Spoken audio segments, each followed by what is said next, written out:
So welcome everyone today to this webinar on Adobe Camera Raw. I'm going to start presenting my screen.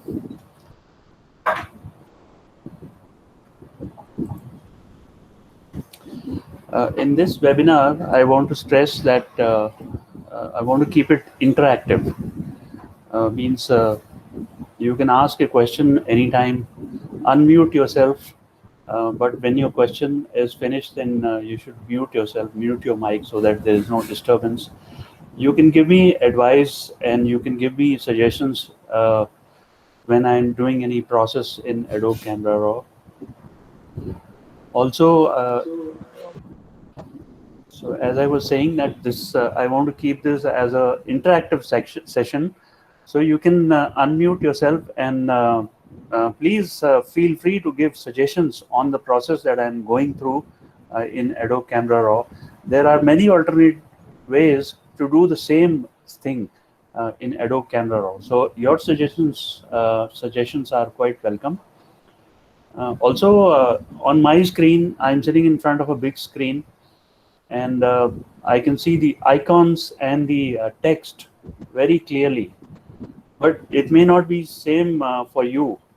So if you're not able to see any particular icon in Adobe Camera Raw interface, or you're not able to read any text because of transmission and not much resolution or maybe pixelization, at my end, what I will do is work slowly so that there are not many frequent changes in the processing, and the screen on your computer refreshes and you are able to see the process going on better. So I'll go slow. Otherwise, if you are not able to understand in process, text or icon, you can ask me and I'll try to explain what that particular in a bit more detail. I have a cheat sheet over here prepared in Word, and the first point says that you should be sitting in a low light room and there should not be any light falling in your eyes, and on the screen also there shouldn't be any light, bright light coming. Those are basic precautions when you are processing. And if you're watching on phone, you may be a little disadvantaged, and later you can watch the recording on the big screen, and that will help a lot. So the first question is, what is Adobe Camera Raw? In lowbrow language, you can call it a plugin. A plugin which will work with many Adobe software like Photoshop, Adobe Bridge. Adobe Bridge is a image browsing software. Then the Adobe Camera Raw will also work with Lightroom, all versions of Lightroom. It will also work with After Effects. And if you want to use jargon and high brow language, you can say that Adobe Camera Raw is a image processing engine which sits in behind these software and works in the background and provides all the controls to these four Adobe software, which are Photoshop, Bridge, Lightroom, and After Effects. Adobe Camera Raw is available for free. So you can download it, and if I click on the link over here in my cheat sheet,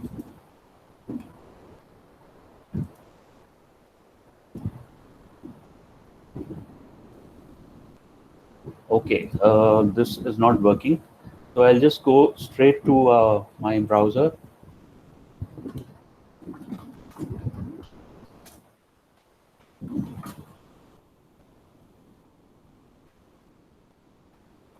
So I have just typed download Adobe Camera Raw, and the first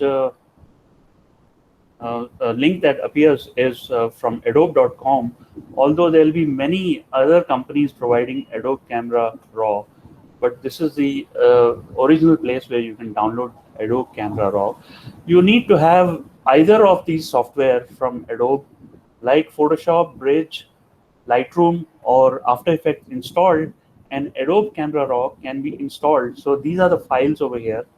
At the moment, the running version of Camera Raw is 12.3, and the installer can be downloaded for Windows and Mac, and previous installers can also be downloaded. So this is the website. It's not important to note down the website because you can just Google for it. The website keeps on changing every few months, but Google will find it for you.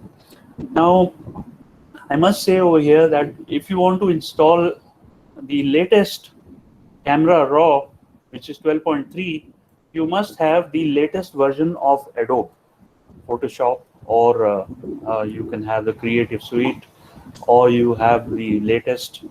So system requirements, you must read over here that you need to have the basic. So if you have the Photoshop, which is a little older one, now you will have to download a little older Camera Raw installer. So for me, I am working on Photoshop 2015, and for me,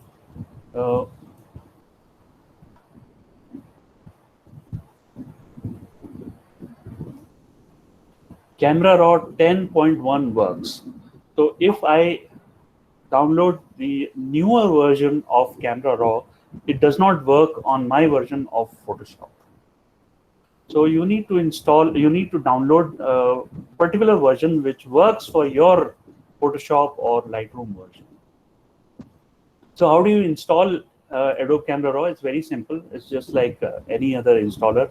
You have to quit all the Adobe applications. Which cameras are supported by ACR?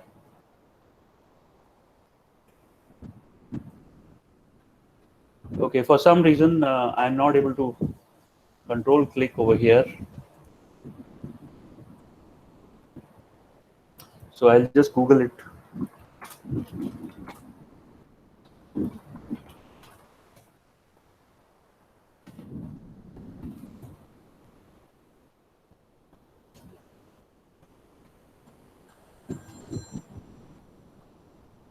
So here's a list of cameras that are supported by Adobe Camera Raw.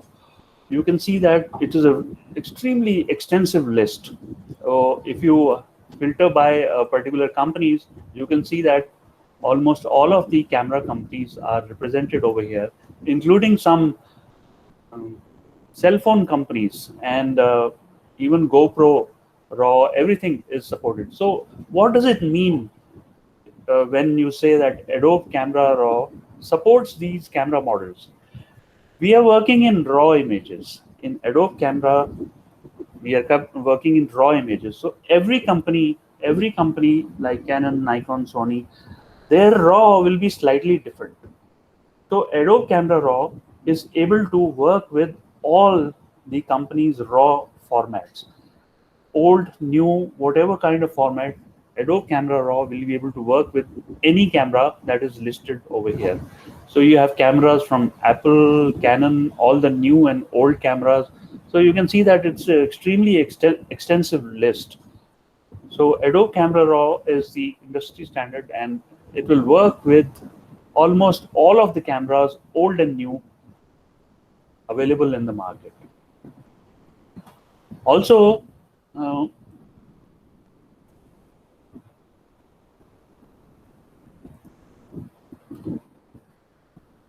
which lenses are supported in Adobe Camera Raw?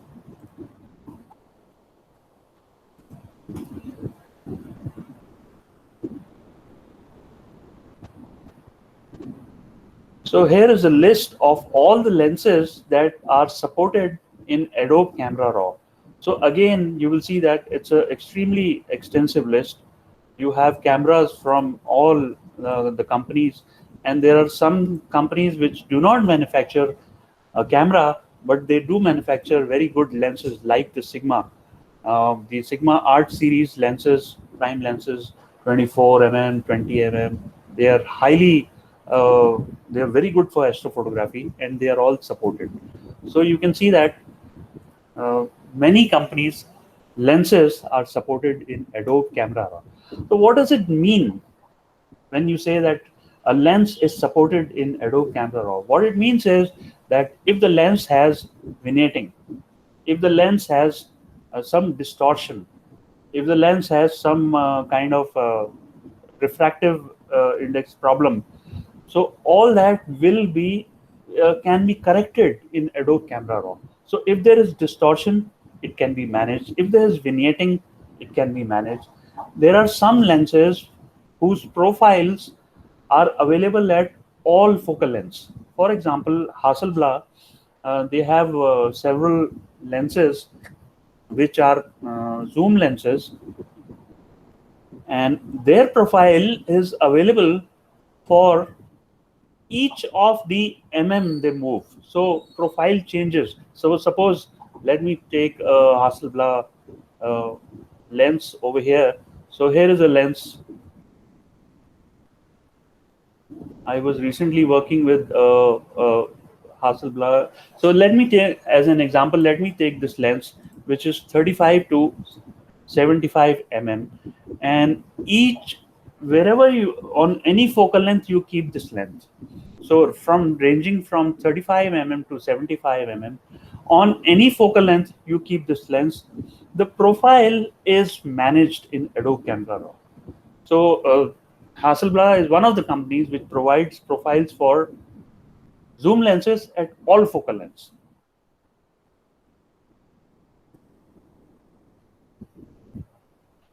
Okay, I want to mention over here that if your camera company's lens is not, profile is not available, you can create your own custom lens profile. What does it mean? It means that if you're shooting with a telescope, you can create a custom lens profile. It won't be a lens profile, but it'll be a telescope profile. So I won't go into detail with this particular feature in this workshop, but you can make a telescope or a lens profile of your own. So this facility is available for you in Adobe Camera Raw. Ajay, before moving forward, we have some questions on chat window and as well as on WhatsApp. So one question from Shriram is, can the same workflow that you'll be showing can be accomplished in either Images Plus, GIMP, or PixInsight, or anything similar? Hi Shriram, good morning. Your question is, same workflow can be duplicated in GIMP? Well, no. Adobe Camera Raw is simply different. Images Plus, I'm going to compare the workflow in Images Plus when I'm doing the deep sky processing in Adobe Camera Raw. At about 80% of my lecture is over, then I'll be using Adobe Camera Raw for deep sky processing. So I will compare the process in Adobe Camera Raw with Images Plus, which is completely different. It's far more easier and far more controllable. Does that answer your question, Sriram? Hello. Yes, I can hear you. Yeah. So which one is easier, Adobe Camera Raw or Images Plus? Too early to answer this question, and actually there is no need to answer this question. Both are different, and both have their plus points and minus points.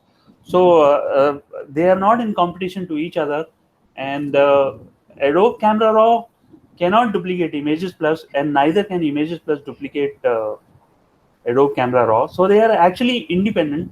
I would say they are complementary to each other. Some things you can do in Adobe Camera Raw, and some things, there are something which you can do in Images Plus, but simply not possible in Adobe Camera Raw. Vishwanath, any other question is there? Yeah, there are two more questions. And before we proceed, I think you have to represent the screen because the screen took over by someone else's presentation. I'll just do that. Yeah. So we have one question on WhatsApp. So Mani sir was asking, is it similar to raw therapy or GIMP? It is not similar to any other software. Raw therapy I haven't used, so I cannot answer But this Adobe Camera Raw is far more versatile and far advanced than any other software. But it does not mean that it can replace Images Plus. Okay. Akash has a question. So does it need flats to make a telescope file, or is it complicated? Oh yes, you will need a flat. You will have to. I will not go into that Akash today in this webinar because I am not prepared for it.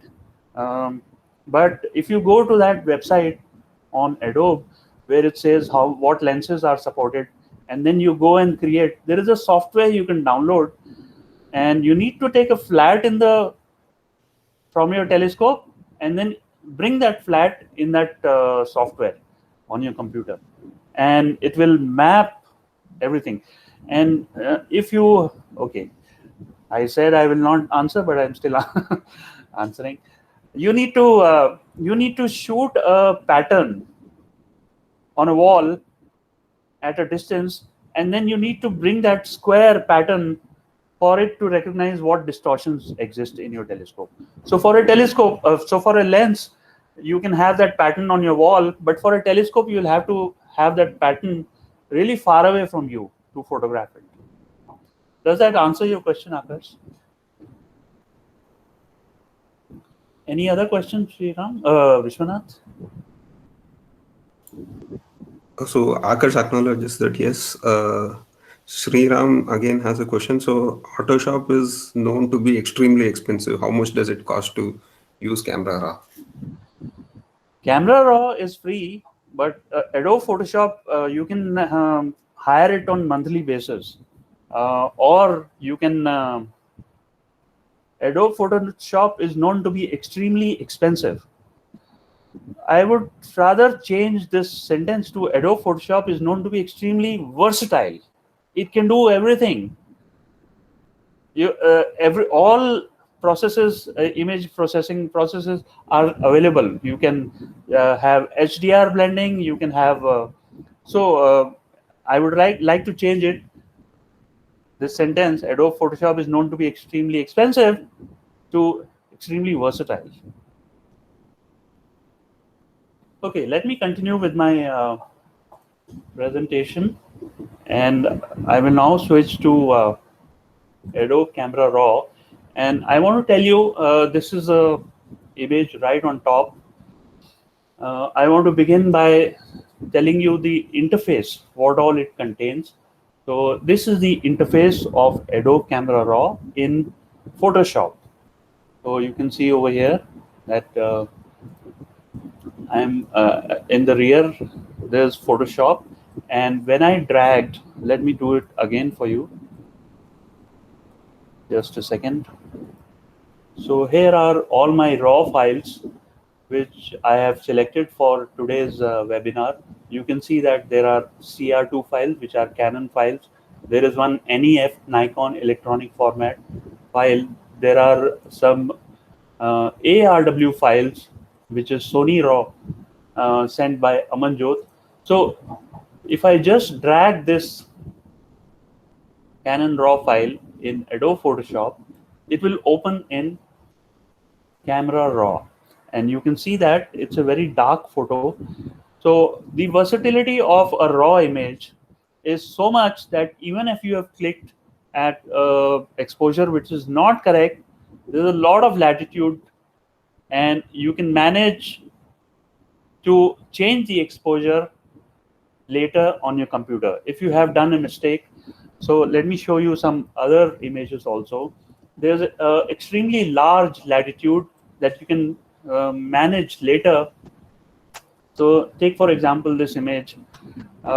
You can change the exposure and get the details in the area which was extremely dark apparently. Now this is the power of a raw image. So let me compare what is a JPEG image and what is a raw image. The raw image is actually what the sensor captures. Any camera has a sensor, and whatever the sensor has captured is presented as a raw image.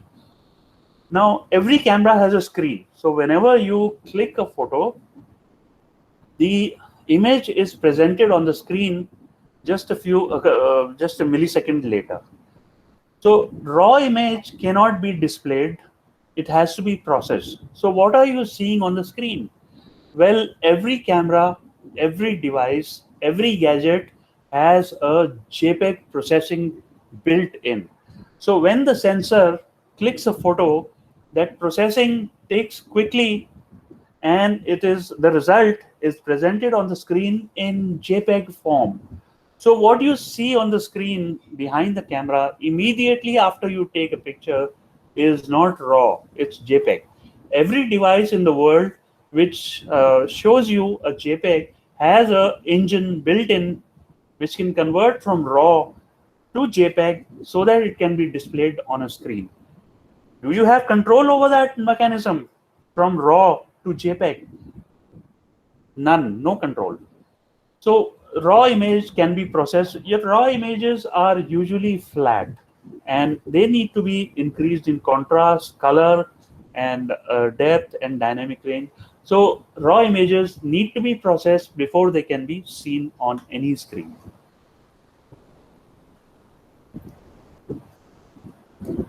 Raw images also do not have any white balance. So let's see over here. There is one image which was shot on a particular white balance, but on the computer, you can change it to any kind of white balance. So this is daylight, which is slightly orangish. This is this is cloudy white balance, which is even more orangish. Then you can have shade or tungsten, which is extremely blue. Then you can have fluorescent, which is like aqua color, and then flash, which is like gray color. You can also control the white balance very finely by changing the temperature, K value of the photograph. So this kind of versatility is only available in a raw image. It does not, a JPEG image does not have this versatility. So when a JPEG image is saved in a camera, the camera goes through a process and the raw image is converted. And how is it converted? Whether the highlights are clipped or the darks are, you don't know, you have no control. So some people say that JPEG is okay for me. I say not at all. The camera is much more versatile to take raw pictures, take full advantage of it, and always click in raw. Always click in raw.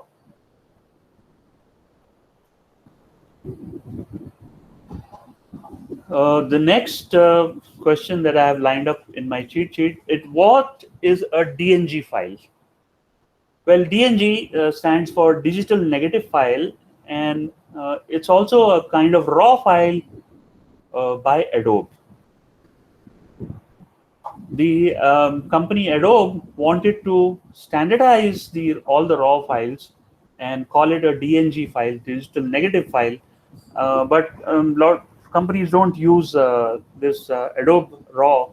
They want to keep it secretive. They want to have it proprietary. So all raw files from different companies are different.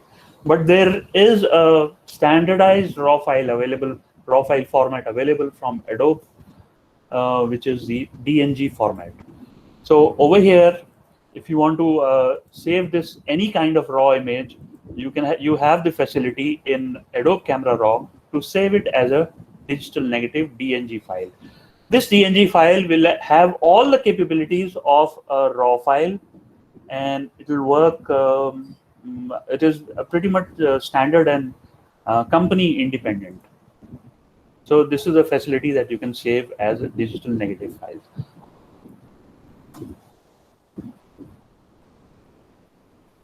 What is a sidecar file? Now let me go in the Windows Explorer, where I have lined up all my raw files for today's webinar. You can see that there are Canon RAW and Nikon NEF files, and I have about 12 items over here. Now, so let me work in a particular raw image over here, and I've taken the first image, which is a moonrise in Manhattan. And what I want to do is change the shadows, increase the exposure, and bring down the highlights. And now let's say if the image is complete, and I can press done over here. And when I go back to the Windows Explorer, what I see over here is an extra file. So there's one XMP file which is called the Sidecar File, and all the images that I have worked on will have a sidecar file. So these files are very small, like 8 KB, but these files will have all the changes that have been made in the image. So the image itself is not changed at all. In fact, raw images cannot be changed. Whatever came out of the camera remains in the file forever. They cannot be edited. If you have any editing, it has to be placed in a sidecar file. So let's see. If I drag this first image, which is a raw image, into Photoshop, it will open up in Adobe Camera Raw, and you can see that all the changes that I made in the sliders are present. So let me cancel this and let me show you. So if I change the name of this sidecar file to 6337A, save it, and then again drag the Canon RAW file into Photoshop, it opens up and you can see that all the sliders have been reset. So this sidecar file contains all the changes that you made to the raw image. So for now, I'm going to delete all these raw sidecar files.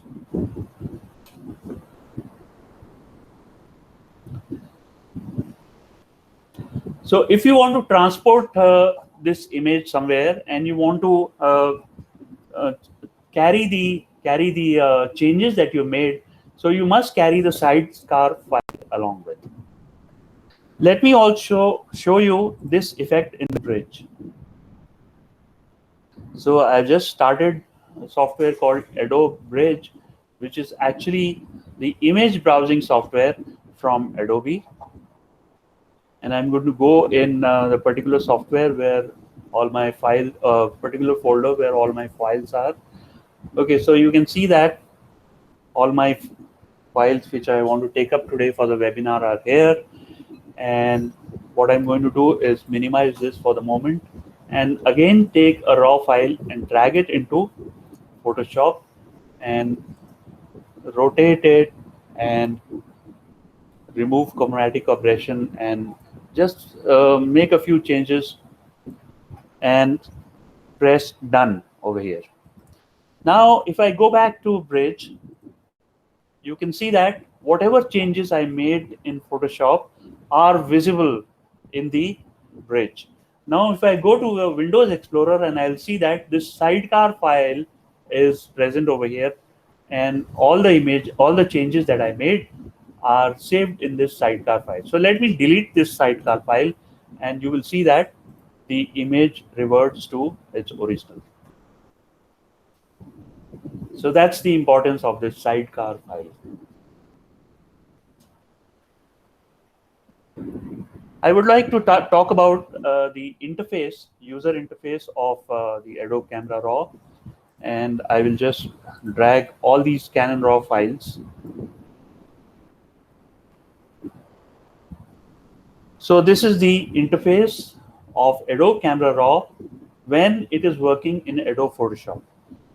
The interface of Adobe Camera Raw will vary just a little bit in Lightroom and After Effects and also in Bridge, but the sliders will be placed differently, but they will work in a similar fashion. So let me start from the top left. You can see that the Camera Raw version is 10.1, and the first image that is selected is from a camera, Canon EOS 60. So if I click on some other file, the camera will appear, whatever camera. On the left side of the user interface, you have all the images that have been brought into Adobe Camera Raw. Right on top of this film strip, you have 3 lines which which if you click, it will have the options of selecting all or select some rated files. And if you have made some changes in a particular file, so let's say I increase the exposure in this particular file, so only this file was selected at the moment. And if I want to apply this change to all the files, I will select all the files, and this particular file on is in front, and I want to synchronize these settings. So I will click on this menu item of synchronized settings, and then I can synchronize either the settings or the white balance or basic or everything, including the crop, spot removal, and local adjustments. So if you are working in a time lapse, or if you're working in a series of images which will which are meant to make a star trail picture, then you can work on one image and then synchronize all the images in the series, in the sequence, using this menu command. This is the toolbar, which contains many tools. Okay, let me pause over here and ask if there are any questions at the moment.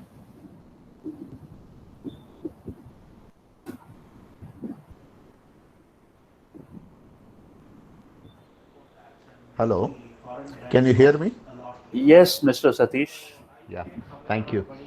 Just the previous picture, you showed that stars with that this thing. There are some red spots in the sky along with the stars. I Is will it? be coming to that. I will be Okay. coming to that. No, I just wanted to know whether that's a processing this thing or what exactly. Those are it is. clipping detail. Those stars are overexposed and those red dots have appeared. I will just come to that Okay. Sure, sure, in a while. sure. Thank you, thank you.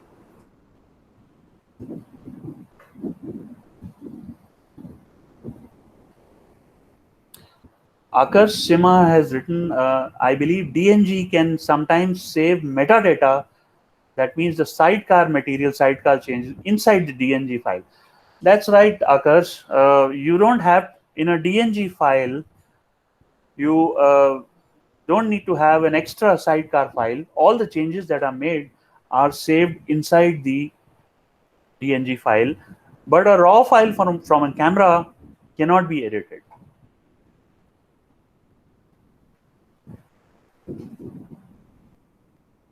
Any other question?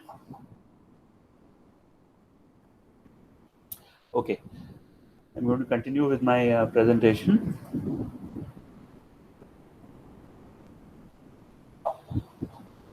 So this is the toolbar on top over here, and at the leftmost you have the zoom tool, which can be invoked by pressing Z on the keyboard.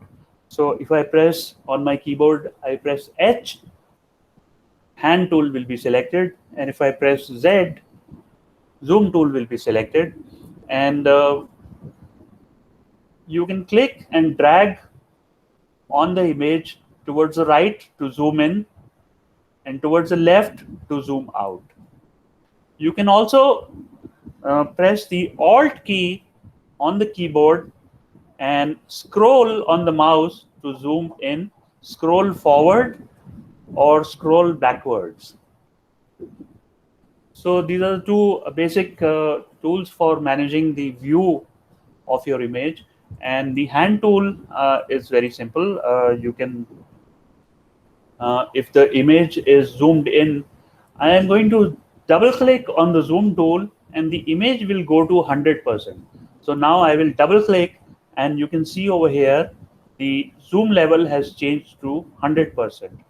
Incidentally, over here you have many zoom values. You can go to 100, 200, 300 or any lesser value, or you have the option of fit in view. So if I double click and go to 100%, you can use the hand tool to move around. You can also use the space bar at any time. Whatever tool is selected, if you press the space bar, the cursor will change to hand tool. Now I am pressing the space bar on my keyboard and I can navigate to any part of the image. And if I double click on the hand tool, the fit to view will be invoked, and all of the image will be visible in the window that you have set. So if you have a smaller window, it will still fit into view. So if I double click, this is 100%, and this is fit in view. And then you have the white balance tool, the eyedropper, like this icon looks like a eyedropper, and this is the white balance tool. So instead of working with white balance in auto daylight or whatever presets are there, or working with temperature slider, what you can do is take this dropper tool, the white balance dropper tool, and click on the part of the image which you think is white. So in this particular image, if I click on the bright light over here, which I think is white, the light changes to white color, and all of the image is adjusted accordingly. So white balance, so you can see over here that the temperature has gone to 3600 Kelvin. So if I take this dropper tool and click on the area of the sky, so this will change. So this is the white balance tool, and it will work very easily and very nicely. Ajay, I have a question. Yes, please. When you say the area you think is white, is it what is visible in this raw image, or what we think to be in actual scenery to be white, where we click the picture? Alok, usually for night sky pictures, we work on the sky, the background of the sky. We want to have the sky as gray. So what does gray mean? Gray means that all the RGB values are same. That means red and blue and green brightness are exactly the same, and that area will be represented as gray. So you can work around with various places in the image and see what white balance works for you. If there is a white wall, you can click on it. But usually for astrophotos, you would want to click on the sky area, which is the darkest, so that it becomes gray and the white balance, correct white balance is restored in the image. Even then, you can work on the slider and tweak the white balance a little bit here and there. Does that answer your question? Oh, yes, that does. Thank you. Thank you. Okay. Okay, back to my presentation.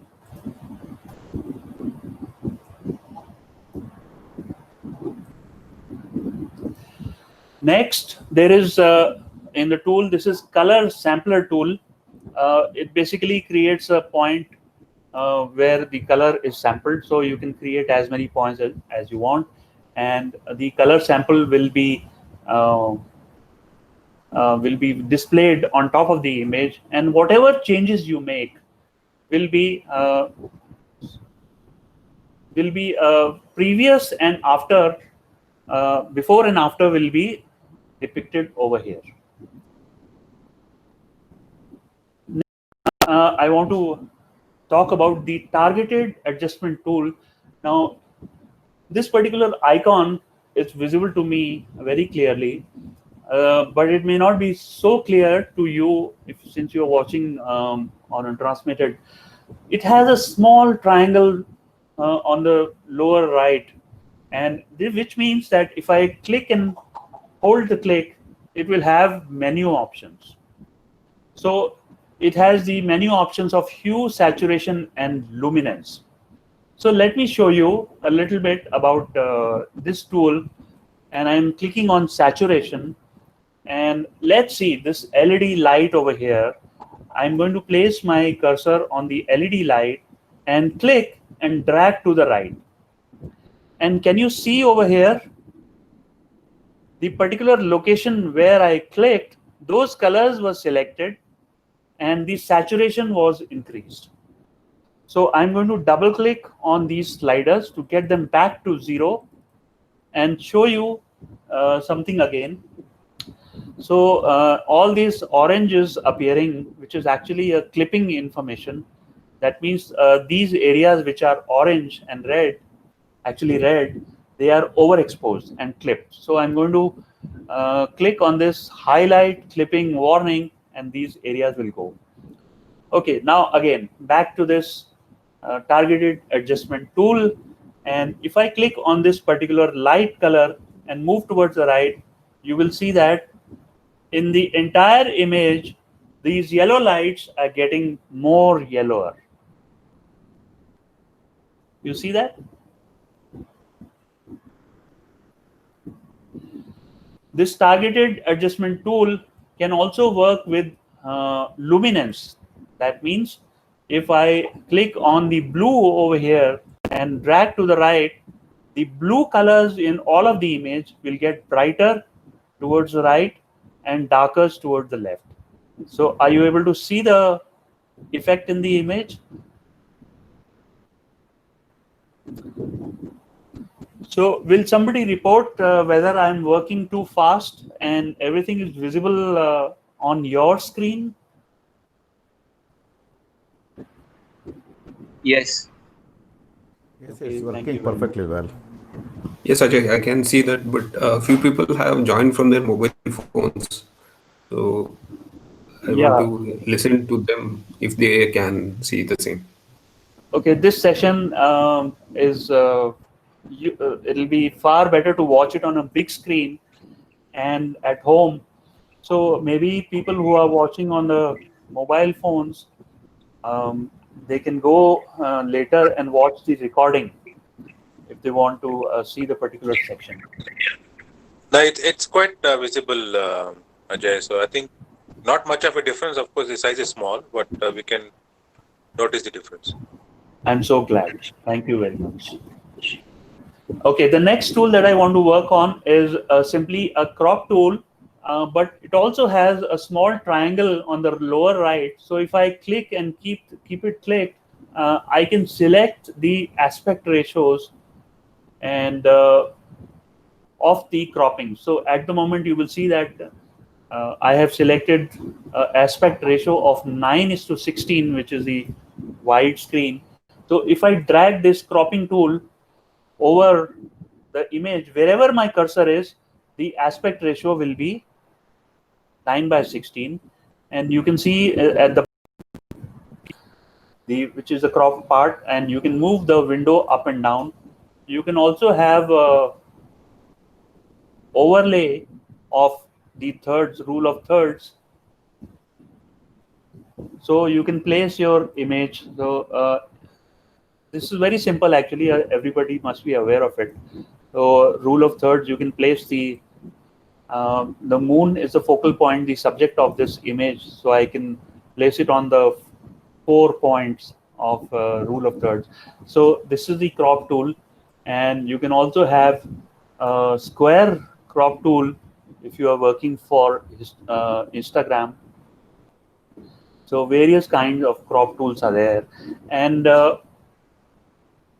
if you are inside this crop window, you can move this window to any part of the image. If your cursor is outside the window, you will see that the cursor changes, and now you can actually rotate your cropping. So if I now click or double click or press enter, this image has been cropped. So at the moment, I'm going to revert back to the full image. Similarly, there is another tool next to the crop. This is the straighten tool. So I'm going to take this image, which is actually quite straightened out, but just to show the effect of this tool, I'm going to drag this tool from one part of the horizon to another. And okay, so I need to change the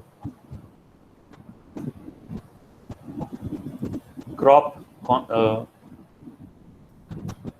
Okay, just a second.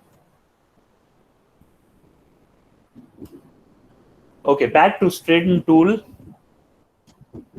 So I'm dragging this straighten tool from this part of the mountain to that part, and you can see that this is at an angle, and this angle will be considered as horizontal, and now you can see that the image has straightened out, and the same aspect ratio has been applied, which has been selected in this crop tool, and you will notice that it comes down to the corners. So automatically it adjusts the cropping so that no extra part is there and no part is left out of the image.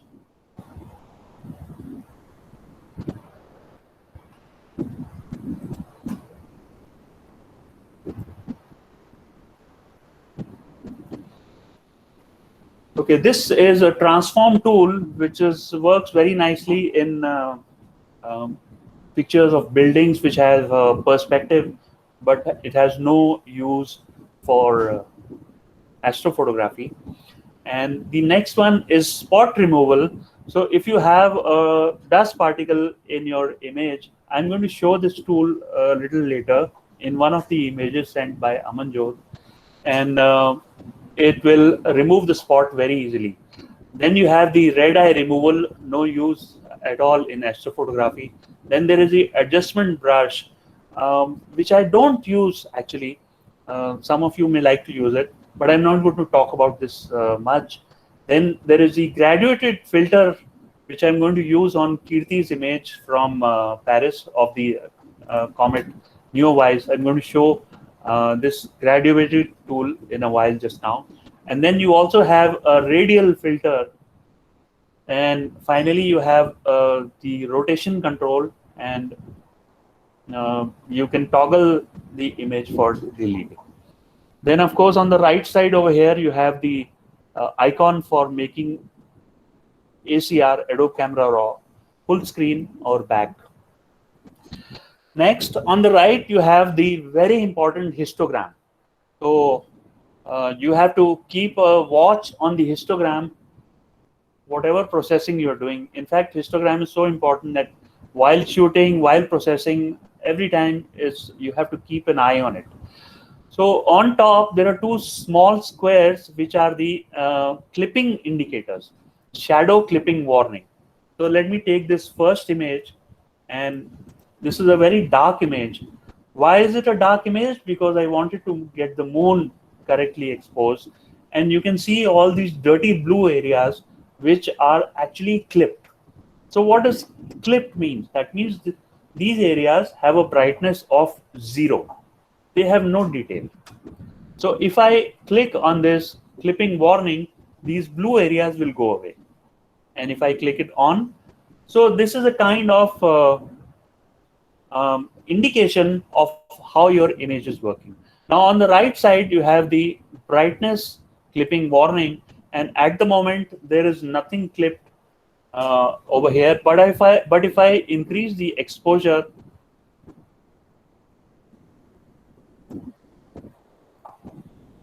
do excuse me, the graduated filter was selected.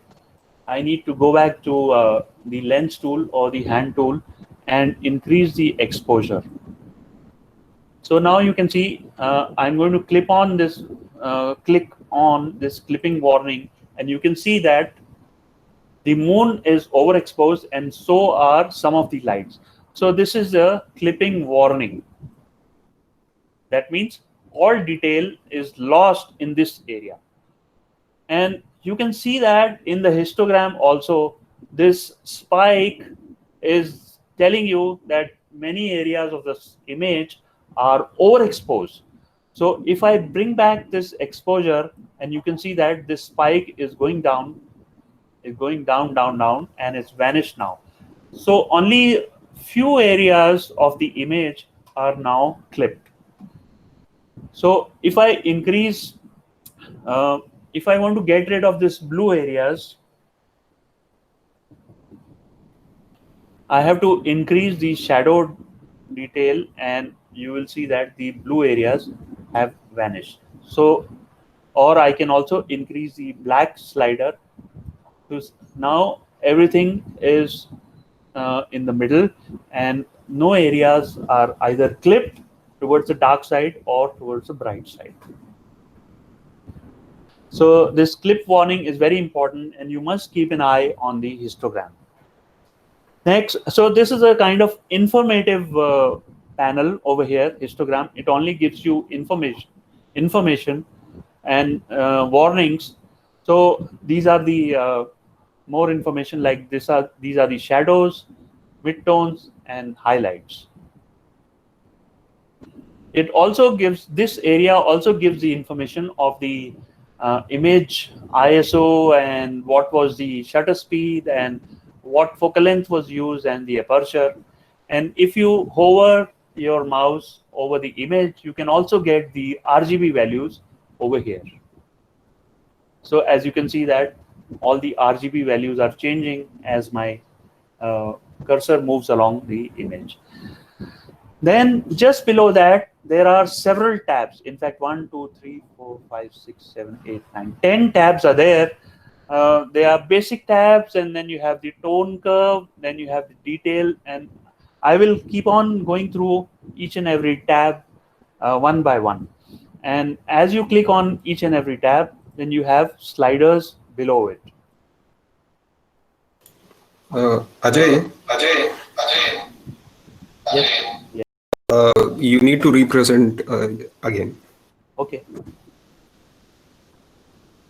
Ajay, Yeah. can you hear me? You need to represent yourself. Yeah. Is it okay now? How much do I have to repeat? Not required. We just lost the presentation because someone else took over the screen. Thank you, Vishwanath.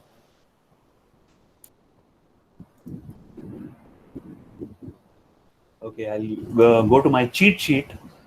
Okay, and tabs, sliders. Okay. Below over here, you have the. Just a second, please. Over here, you have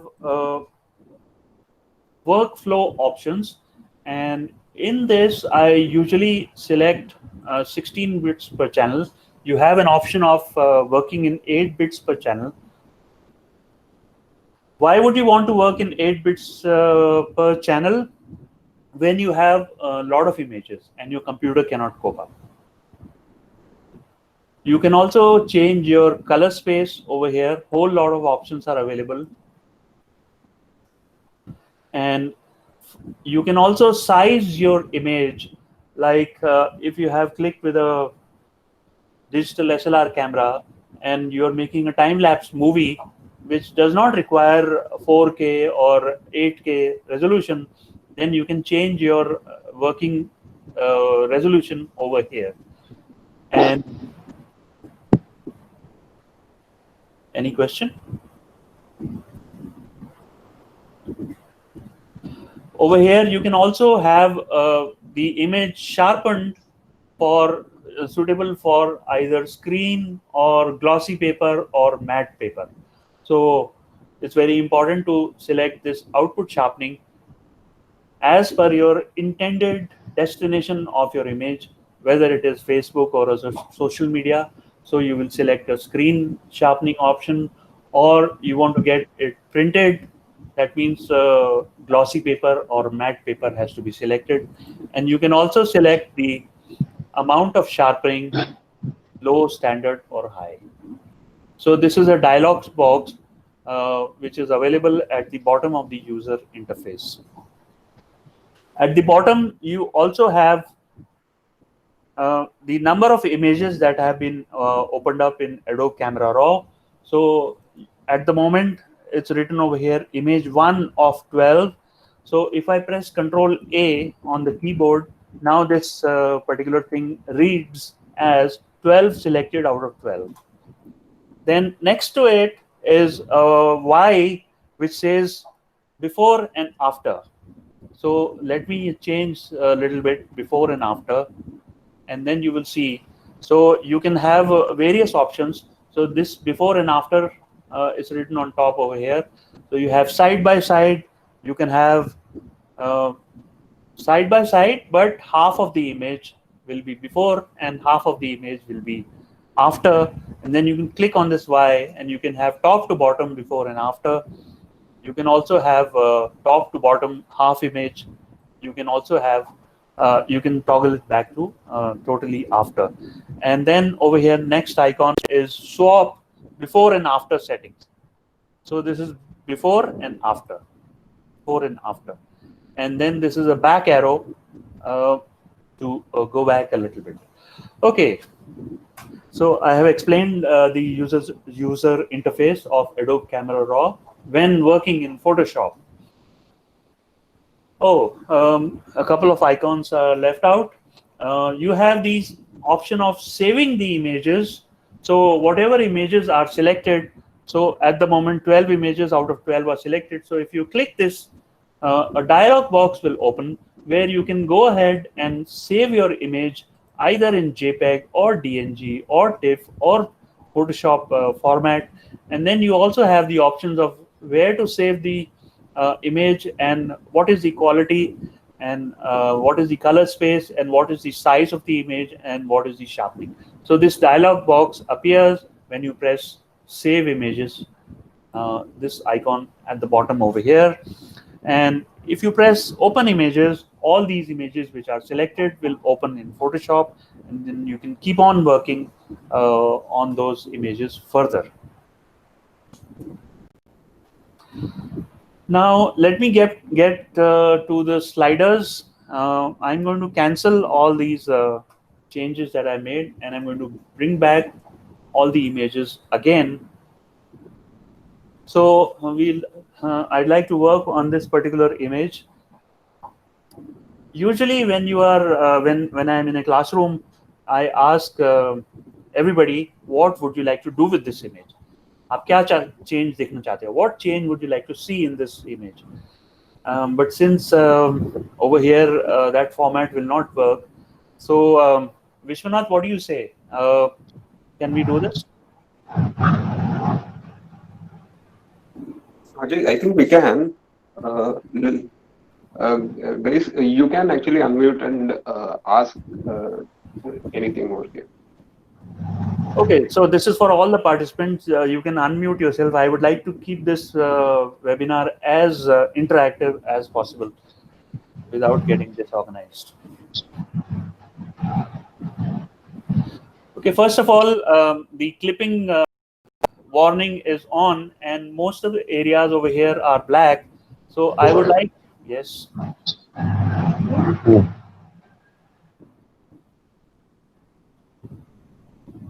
I would like to. Ranganathan, do you have any question?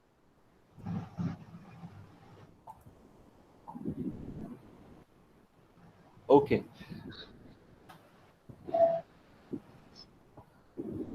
So this image was clicked with a very short exposure because the details on the moon would have been lost.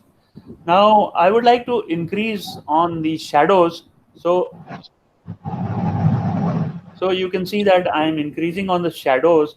Even then, some of the areas are clipped towards a darker side. So I have to use the slider of blacks also.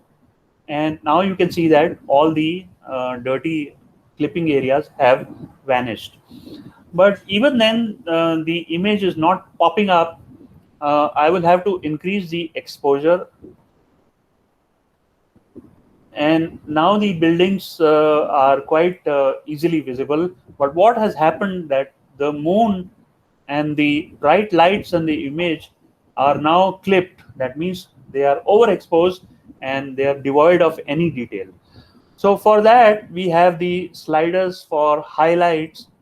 So I can bring the highlights down, and I can also work on the whites. So you can see that the last bit of clipping is remaining over here. I can keep on. So even then, I can let it be for a little while, a little bit. Next. Hi, Ajay. One Yes, question. yes.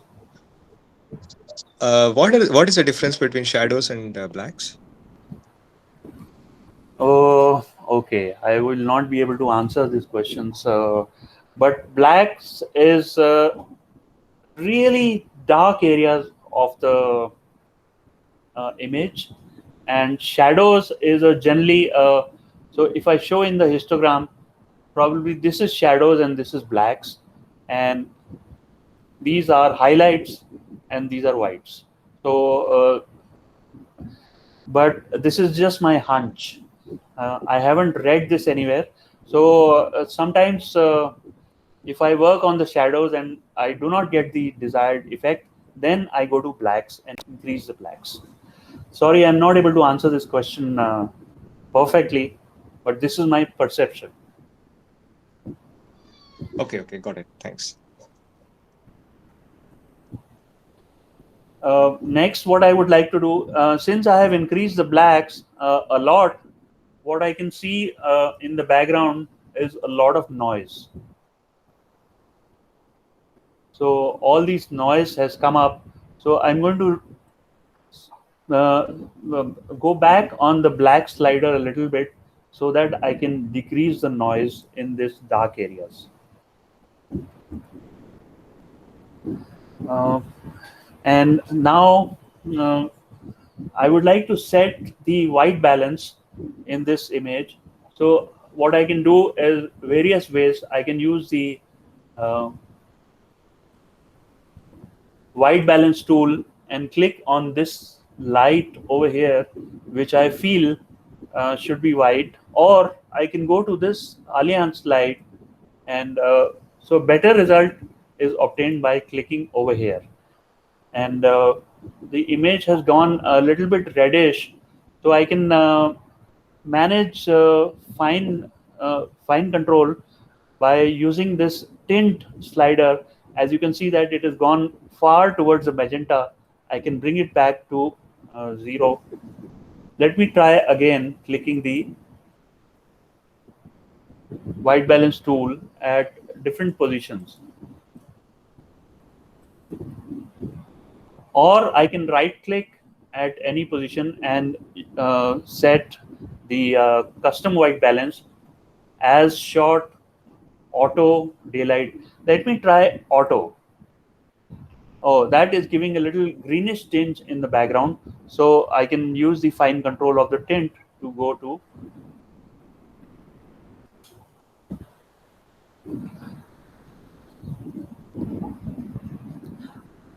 I would like to explain the slider of clarity.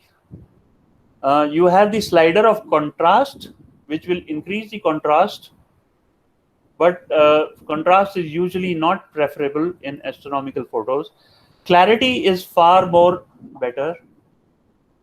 This will bring up the dark areas in a very soft fashion.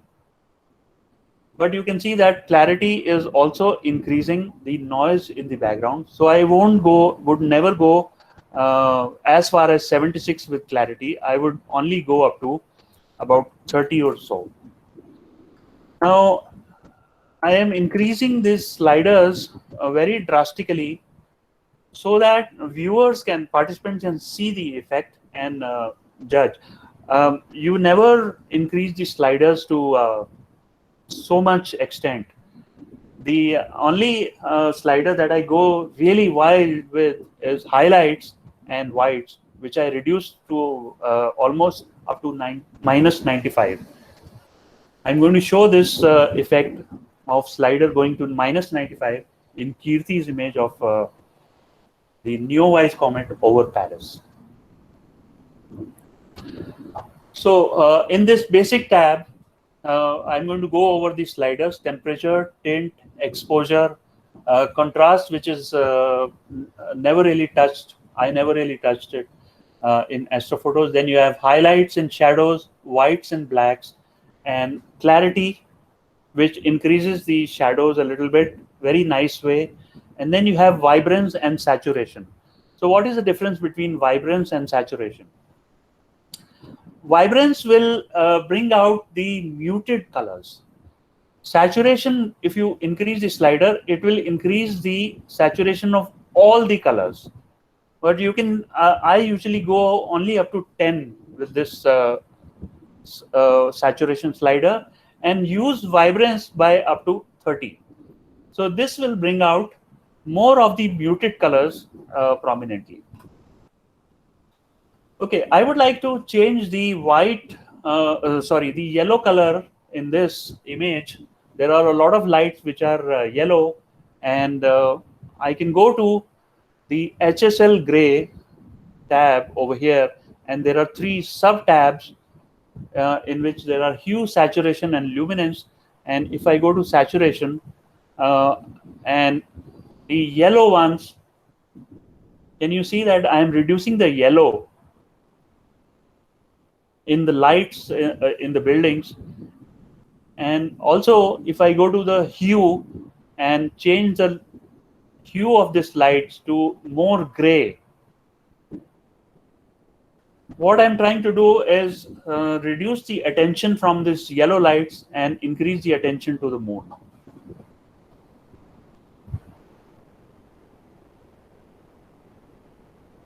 Finally, I go to 100% and want to reduce the noise in the background, and the noise reduction is available in the detail tab. The detail tab is over here, 2 little mountains, and the noise reduction, luminance noise reduction, I will go up to 30 or between 30 and 40. Since this photo was extremely dark, there is also a lot of chromatic noise present. You can see it over here, the color noise, and I'm going to move the slider of this color noise and try to reduce, and I'm going to go up to very high, up to 80 or 90, and smoothen out the background. Ajay, one question for Yes. the luminance noise. For the luminance noise, if I go, what I have seen is if I go above 25, it becomes very soft. So how much do you recommend using? Or are there any other controls which can control this? In Adobe Camera Raw, this is the only control for noise reduction, and I usually go up to 30 or 35.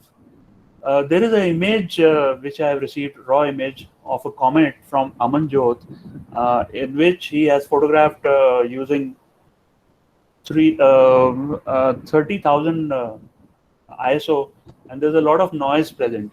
So your question will be answered in that image, which I'll take up just now, after a while. Actually, 1 hour and 10 minutes have already passed. Oh my God.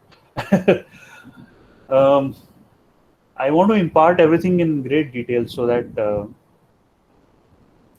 everybody We gets can make it a 2 session. Yeah, we can make continue on the second session probably next few weeks. Sure, that would be nice.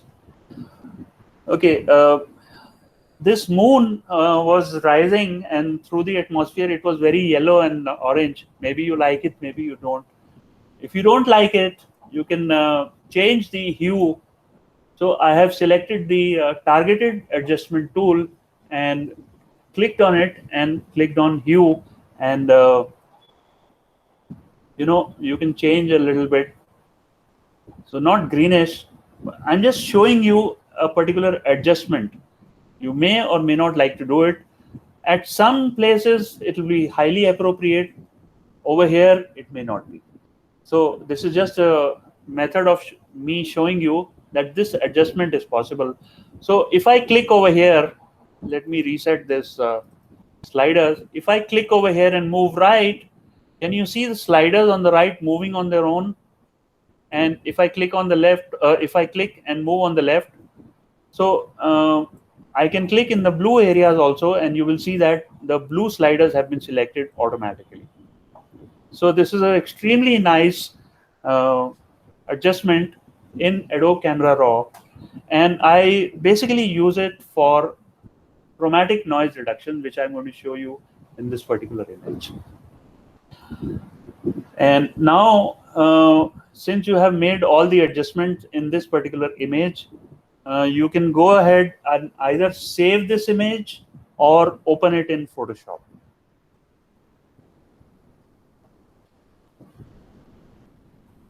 Okay, there was a question earlier that all the stars are appearing red.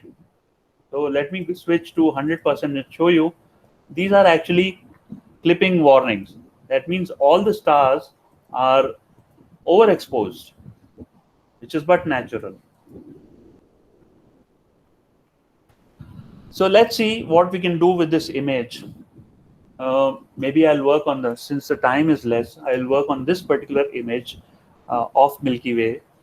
This image has been clicked at Hanle, and in the foreground you can see the Mace telescope. It's not yet complete. It is at a stage where it's not complete on the particular date of this photo, but currently it is complete. And actually it's working. In the image you have Milky Way, you also have Saturn very close to the galactic center, and you have a lot of clouds also in front of the stars. So let's see what we want to do with this image. First of all, I'm going to go to the lens corrector tab and enable the profile correction. So what happens is usually the lens appears on its own whenever you click on enable profile correction. So why hasn't the lens appeared on its own?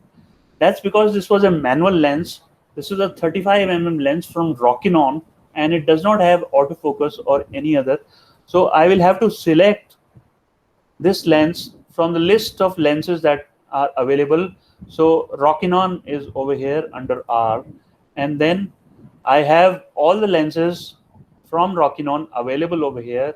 This particular lens was 35mm, and you can see that the lens profile has been applied, which means that I'll just click it on and off, and you can see that the distortion has been removed and the vignetting has been removed. So still there are sliders available over here. Whether you want to reduce the correction distortion or you want to keep it at 100%, you also have the option of reducing the vignetting or increasing it beyond what is suitable. So I'm going to keep it at 100%.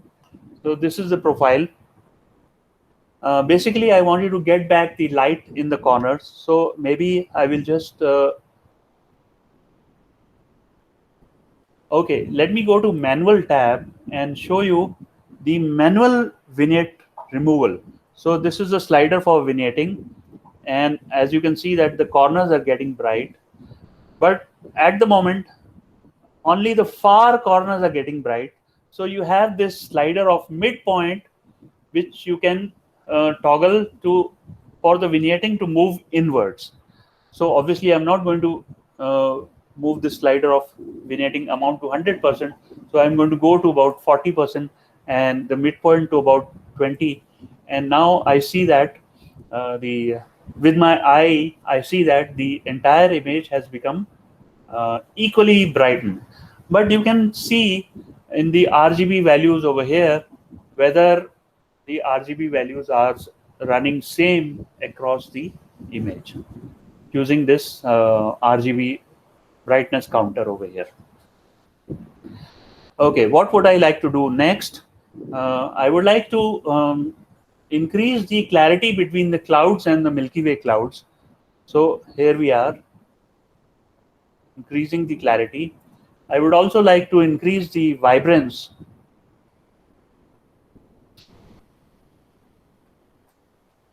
So over here, you can see some green areas appear, and the clouds which are yellow, and green areas over here, and the Milky Way has become slightly, what color would you call it? Beige. And you can also see a lot of H alpha nebulae, pink and magenta over here. And star colors have also appeared.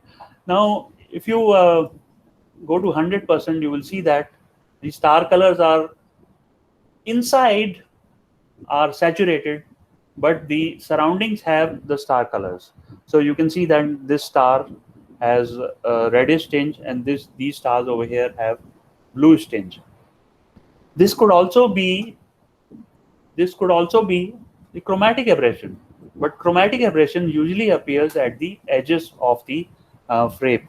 So you can go and remove the chromatic aberration. So here is the lens correction tab, and if you click on the remove chromatic aberration, some of the chromatic aberration will be removed, but you can go and do it manually also. So on top you have the purple amount. As you move the slider towards the right, the purple amount will be reduced. And okay, maybe this image is not very nice to show the chromatic aberration removal. Maybe I'll see it in another image.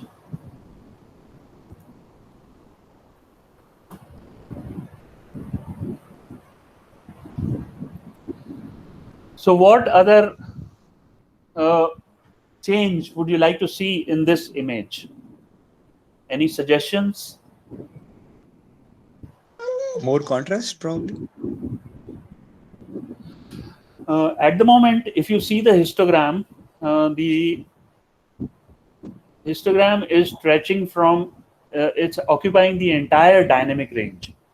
So if you increase the exposure and decrease the highlights, then more dynamic range comes.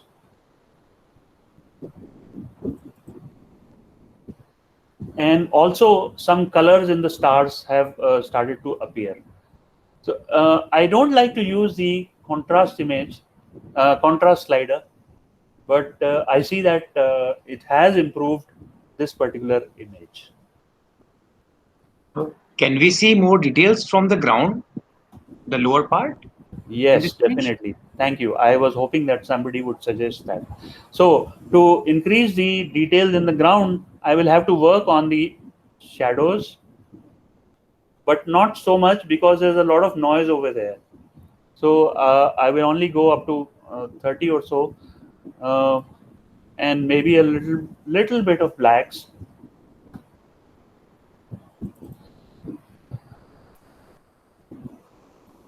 What other change would you like to see in this image? I would like to remove this green a little bit. It could be real because there's a lot of air glow at these places, but I'm just showing you a method to remove it. So there are 2-3 things you could do.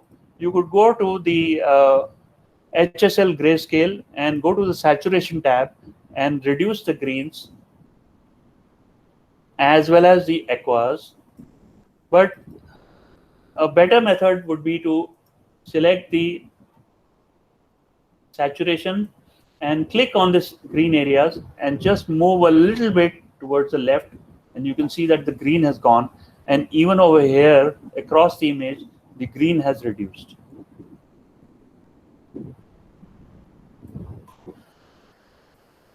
So I think this image at the moment is pretty much final.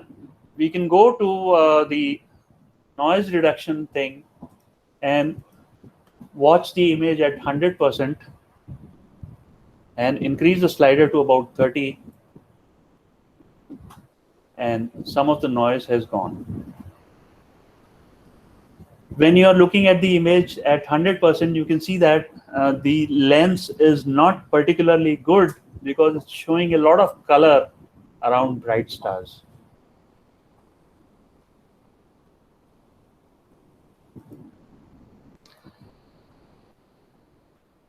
Can I move on to the next image?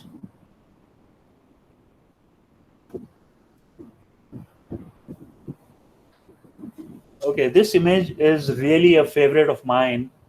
My wife, and both of my sons had gone to a contest, an astrophotography contest organized by Dainik Jagran newspaper in a place called Sargakhet near Mukteshwar.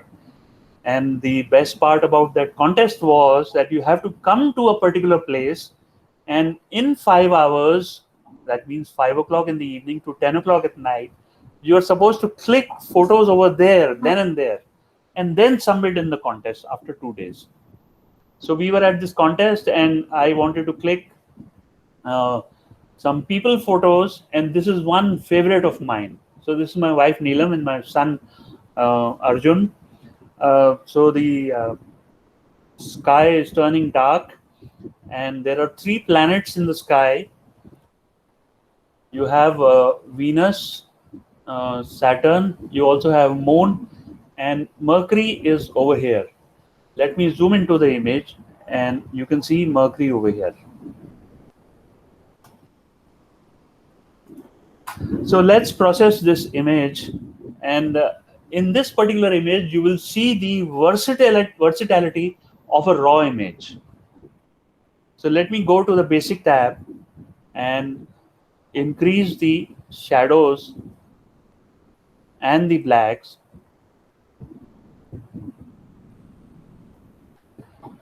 I will also need to increase the exposure. And now can you see how versatile a raw image is? While the lower portion of this image was so dark that nothing was visible, and now you can see the rocks, the texture on the rock, and you can also see the participants of that contest who were all using their cameras. So this is the versatility of raw image. Of course, I'm going to go back a little bit on the exposure because the noise has started to show on this lower part, and I'm going to increase the clarity a little bit so that some local contrast is increased in this shadow regions. And now while I was increasing the shadows, I noticed that the corners of the top right and top left corners are suffering from vignetting, and I will go to the lens correction tab, and automatically the lens should be taken. I was using a Nikon 810A camera and a 14 to 24 lens, which is very versatile. And clicking on the profile correction, you see that the entire image has become very bright. So there was actually no need to increase the blacks and the shadows by so much. What I am focusing on is the expression of the people in this images, and if I roll back the sliders fully, you can see that the faces of the astrophotographers in the evening are not visible. So these need to be highlighted. So that's why these shadows. Basically, I want to show in this image that people are getting ready for the night, and the evening is coming, and watching the stars one by one appear in the sky. So this is a kind of story that I wanted to project in this particular image. So increasing the shadows and everything, what has happened that the highlights over here have gone really high, and I'm going to reduce the highlights. And reducing the highlights, you see that this person Neelam has a sort of halo around it. How has this halo appeared? This is because of clarity. Clarity is kind of local contrast. So coming back, bringing back the clarity slider to 0, you see this halo around also vanishes. I'm going to increase the saturation just to about 10. Let's see the change, just a little bit change. Saturation slider I don't like to use too much, but I do like to use the vibrance to about 20 in this particular case. Whatever I do, I am not able to get the Mercury to show up nicely in this image. I am simply not able to. Venus, and if I zoom to 100%, I can see Mercury. But if I zoom out, these planets, 2 planets, Saturn and Venus are visible, Moon is visible, but Mercury is just not appearing in the images. So what can I do? I should have actually clicked several pictures in succession at the site so that I could blend them together so that Mercury would be becoming slightly longer and brighter in this image. So suggestions from everybody, what would you like to change in this image? If you increase the whites, will it not increase the brightness of the stars? Yes, it will, but it will also increase the overall brightness. But if you reduce the highlights, okay, let's see. Only increase the whites. You see the difference between this Mercury and the surroundings. The difference between brightness of Mercury and the surroundings is very small. So maybe curves will work in Photoshop when I open the image.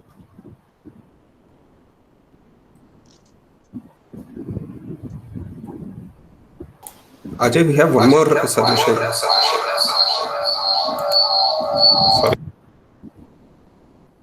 Sorry, this. So we have one more suggestion from Raj.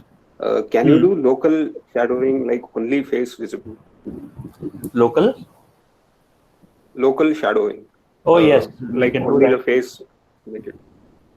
Okay, so for that I'm going to use this radial filter and click on this icon, and radial filter can be selected from the center outwards. If you press shift, a circle will be made. If you don't press shift, you can make it into a oval, any shape. So over here you can now what is happening is, this is the radial filter icon has been selected, and you can see that the effect will be only on the inside. Excuse me. You can have the effect outside also, outside the radial filter also, but at the moment inside will be. So I can just work on these shadows, and what will happen is that the shadows will be gradually increased, and over here the effect will be 0, and in the center the effect will be maximum. So I think just going up to 30 brings up, and similarly I can work on this. Excuse me. Does that answer your question? There's a little bit of tinge also changing in the blue areas around. That's a side effect.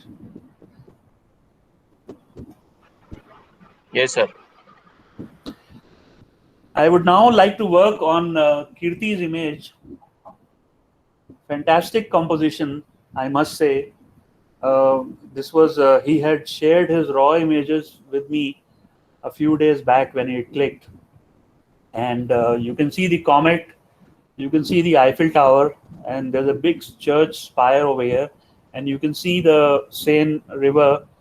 I do wish these buildings were not there, and the Eiffel Tower was by itself. So what are the problems in this photograph? Lots of lights along the river. We want to reduce the lights.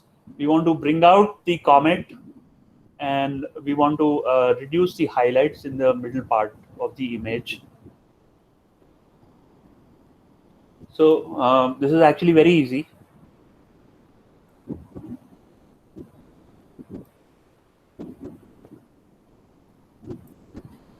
Okay, what is happening is that comet is also a highlight.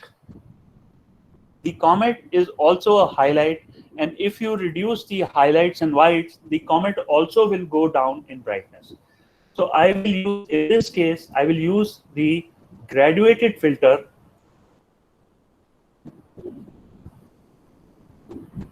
and reduce the highlights using the graduated filter. Oh, I should invert it. Now placing the graduated filter is very important. You should not see any layers.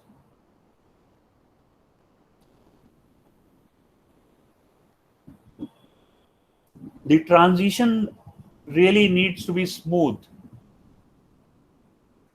And if you press the shift, so suppose it is at an angle, I press the shift key, it becomes straight.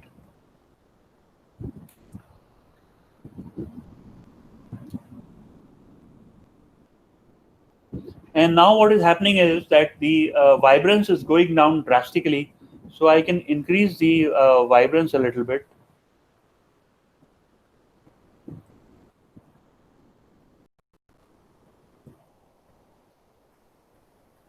Now over here in the graduated filter is starting from here and ending over here.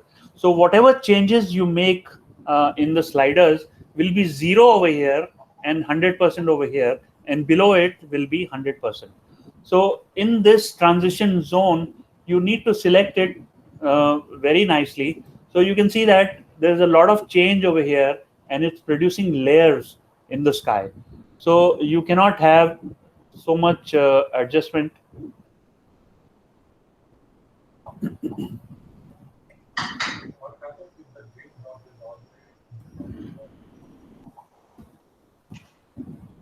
So going back to the hand tool, you can also work. Okay, there is still some layering over here.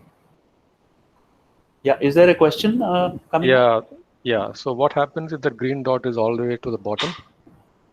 The graduated filter covers the complete bottom portion of the image. Okay, just a second. Let me go back.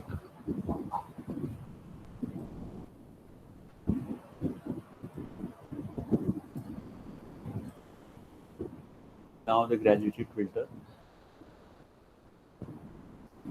So if you have basically you want to work on these highlights, and yeah, that could be a good method. So want to reduce the highlights. Yeah, not a bad idea actually. Not a bad idea actually. Yeah, this is working fantastically. So thank you. Who suggested that? That was me, Suresh. I always used to wonder what this filter is all about. So Well, that's wonderful suggestion. Yeah. So it's working from 0 to 100%. Whatever change you make over here, it's working from 0%. So it's not affecting the comet. And so fantastic idea. Thank you. And you can increase the vibrance just a bit. Oh, what colors Kirti has captured over here. Beautiful. This is just dawn and the color of the river. And I think now the lights along the river are well in control. You don't want to reduce them further because they were bright, but you may want to decrease the exposure just a little bit.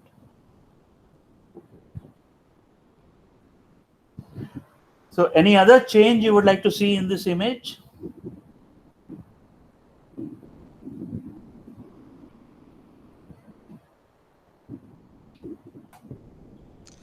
Thanks, Ajay. Is it possible to make the comet a little bit brighter, probably by using another graduated filter and only increasing the brightness of the comet? Kirti, it will not look nice. I have tried many times on this image and the other image that you sent me.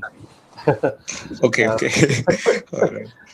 It was whatever method I tried, it was looking obnoxious. This is the best result that we have obtained till now. Okay. I have a comment. Maybe the colors in the dawn right down there. That is it.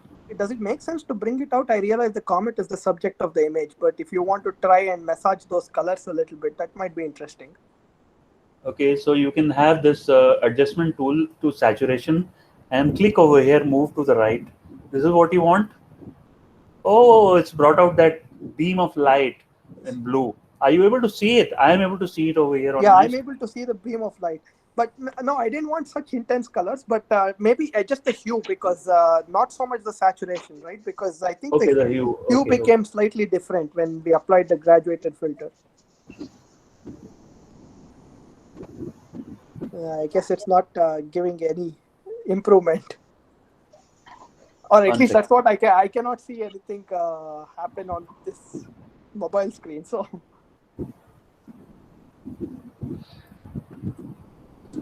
anyway, I think that beam of light was actually some rehearsals going on for the Bastille Day. Oh, okay. Yeah. Kirti, were you able to find out which church is this?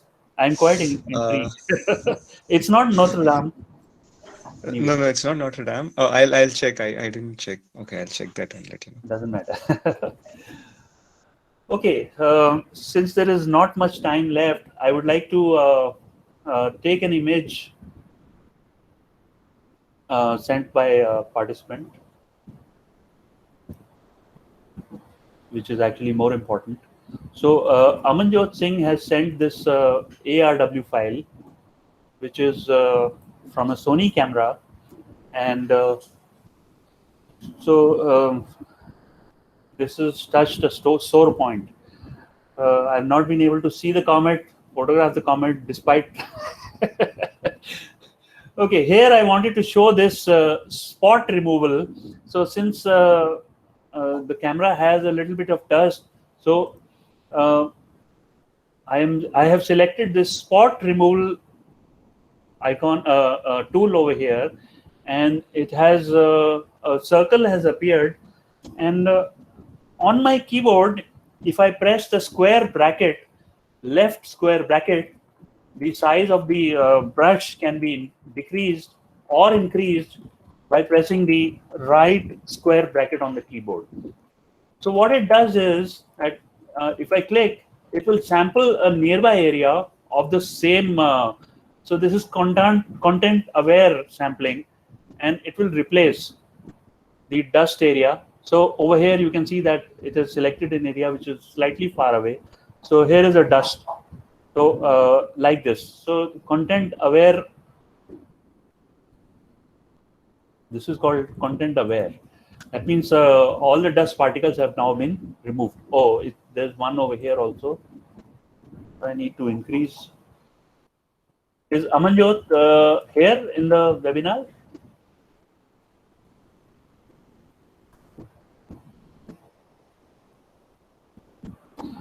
Now, what would you like to do with this image?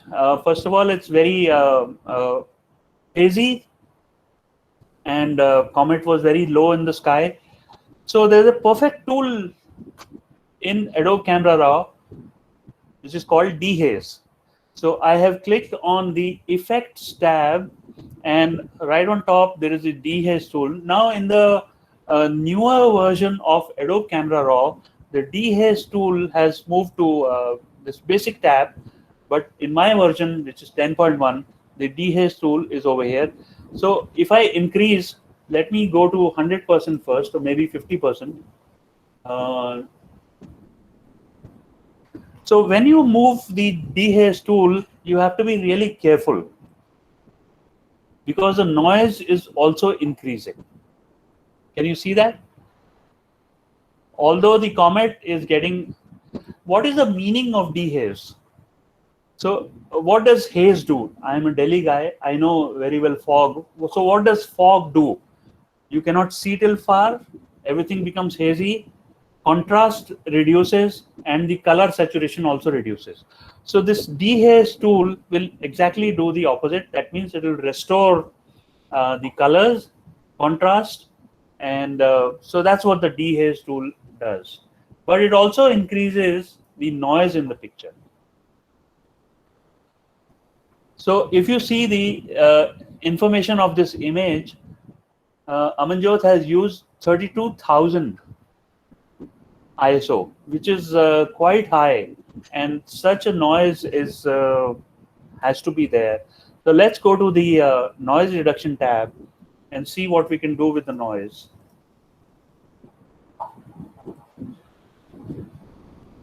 So I have increased it to 35, but still the noise is there.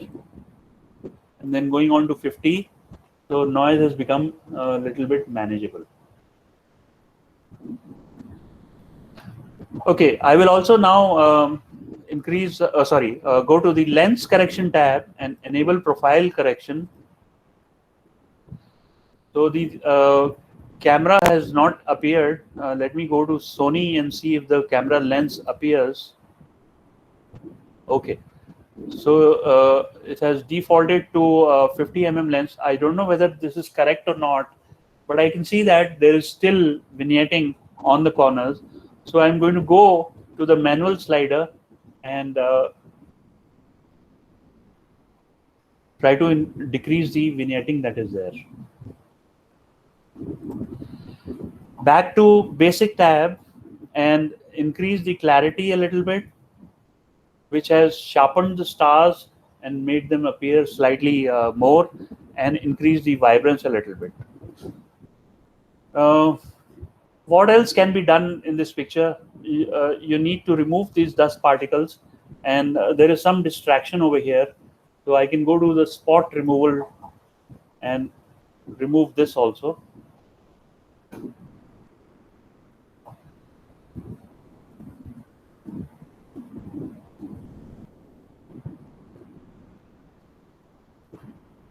Okay, what other change would you like to see in this image?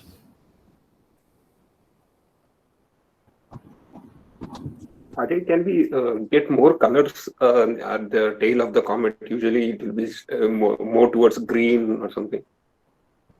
Okay, actually the background in this image is extremely green. If you see over here and here, that's basically noise. And the comet is actually not green in this image. So we will see by this spot enhancement. So, okay.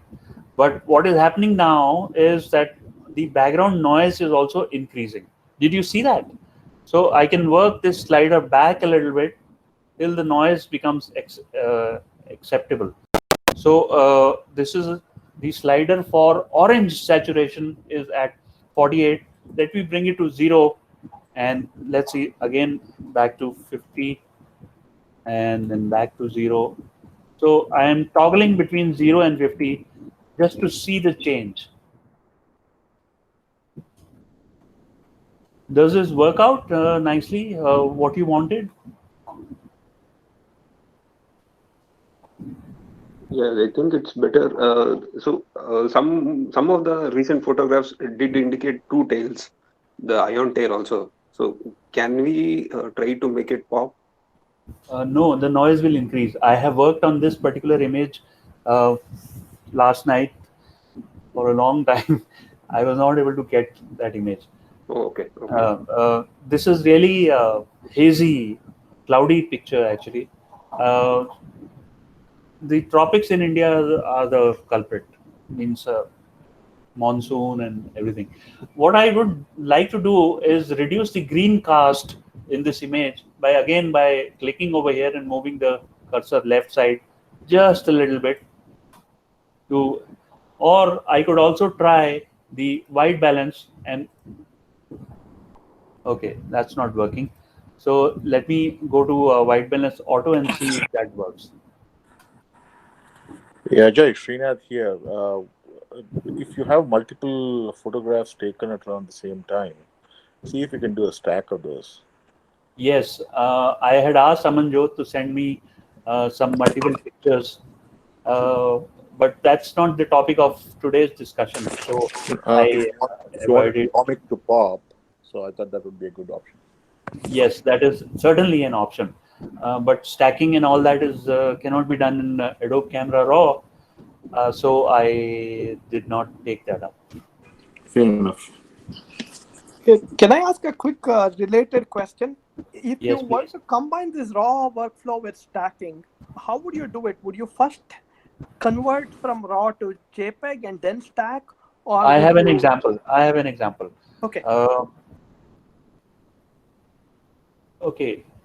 So Avinash Singh has sent me 3 files, one of which is a raw file from Nikon camera, and the other two are TIFF files. So I'm going to open the TIFF files, which is of a Himalayan Chandra telescope, which is at Hanle. This is a star trail image, blended image, and so it's very easy. You go to filter in Photoshop.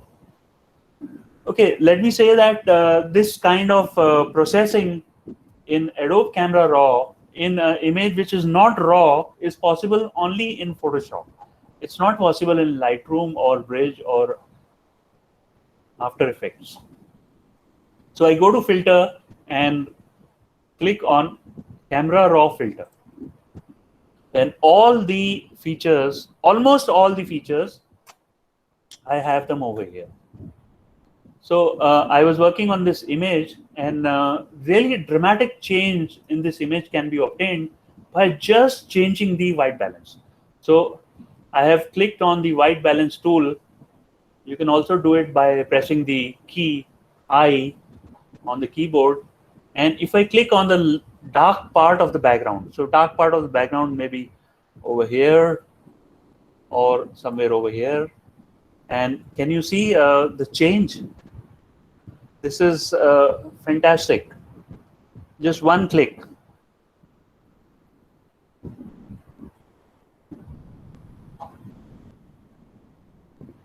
Although there is a bit of green cast in the image, just a little bit of work and you have star colors. Also, you have the details in the dark portion of the image. So any other change you would like to see in this image? Ajay, can you highlight the before and after? Yes, I can. Yeah.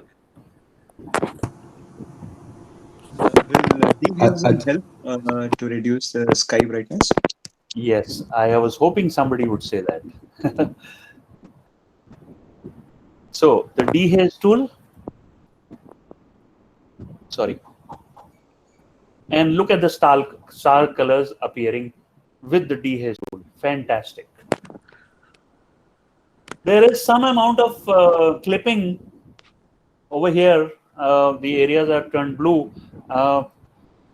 It's not coming back. So let me show it to you.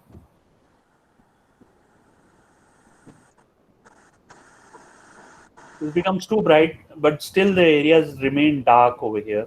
So let it be. Ajay, hi, Avinash here. Thanks for taking this image up. So the primary reason I sent you this image is because of the light pollution on the left side, left bottom side. Because if you try to, like, let's say, enhance these star trails out of the background a lot, the light pollution kind of pops up even more. So how do you work with this? Because on the left there's almost a lot of light, but on the right there's almost no light pollution. So yes. how do you pop that up? Dehaze tool will help, and basically you can increase the contrast also. That will also help. And yes, of course, there's a lot of light pollution, but it will not go away. Let me try the graduated filter. But before that, I want to reduce the brown over here. So just take this. Oh, sorry. Sorry. 1 second. Saturation.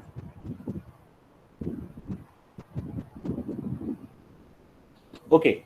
Now coming back to Avinash's question, we can use a graduated filter. So remove all the. I'm double clicking on the sliders to bring them back, all of them to 0.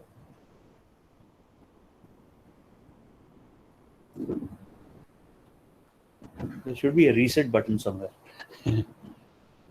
Okay, now you want to reduce this light pollution over here. So let's work on the highlights. Oh, I need to make this opposite.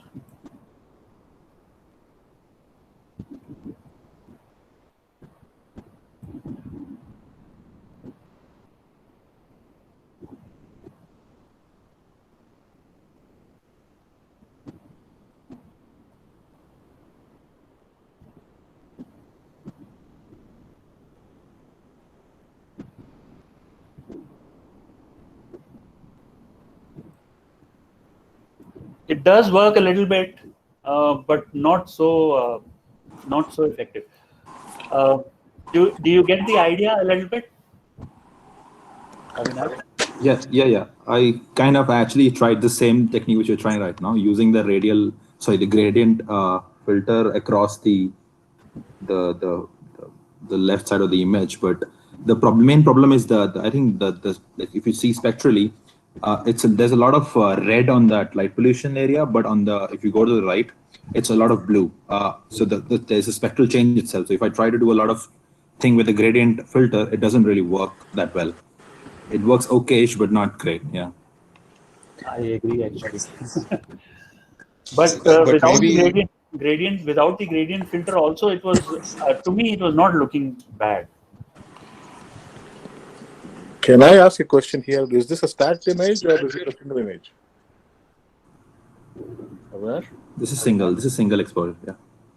So how long was the exposure? Exactly. Yeah, this is one image, 90 minutes long, I think. Which camera did you use? Nikon D7200. Oh, wonderful. This is very nice. So that's the challenge of doing a single exposure for trails.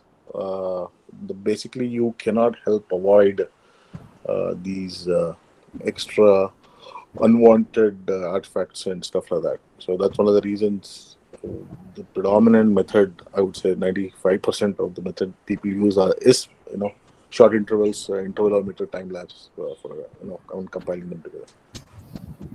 Yeah, you can see in the information panel over here that f4 has been used, and 5453 seconds exposure at ISO 116 mm.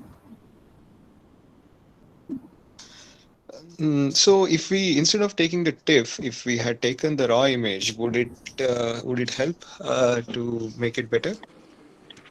I think it would have helped quite a bit.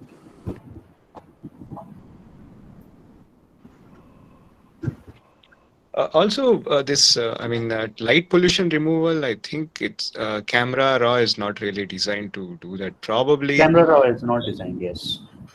Yeah, maybe a gradient exterminator plugin, or maybe just blurring the image and trying to subtract it from this original image may help a little bit, probably. Yes, I was thinking of suggesting the gradient filter, which will remove the gradient, but it's a landscape image, so it's quite complicated, even working with a gradient filter. There is one tool in Images Plus, which is called background smoothing. That could also work in this image. Yeah, in PixelSite we have nice tools for removing the background. Okay, so there is one more image from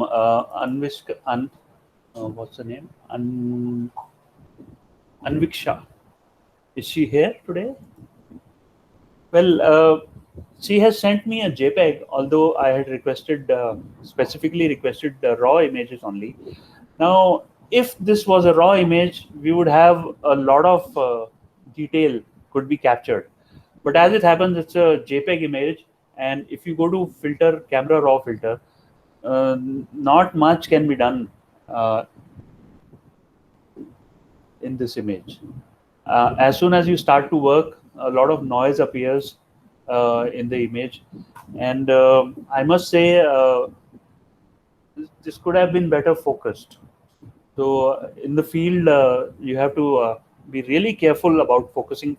Focusing is paramount, and always work in RAW. Always work in RAW. JPEG is not a good idea at all.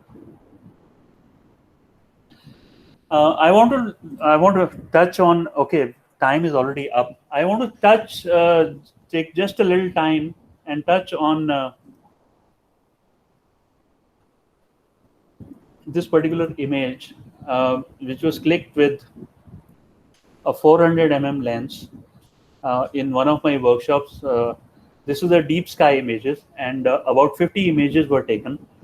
So Adobe Camera Raw can be worked into the workflow of a deep sky image also. So usually when you want to work on deep sky images, suppose you have images plus, you will work on first converting the image, then normalizing all the set of images, then grading images and combining images. So you have to work with calibrating images. Calibrating means working with flats as well as darks.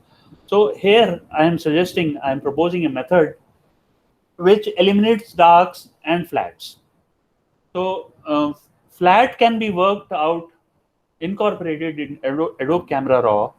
So this particular photograph was taken with a lens, 400 mm lens. So you can just enable the profile correction and all the vignetting will be done immediately.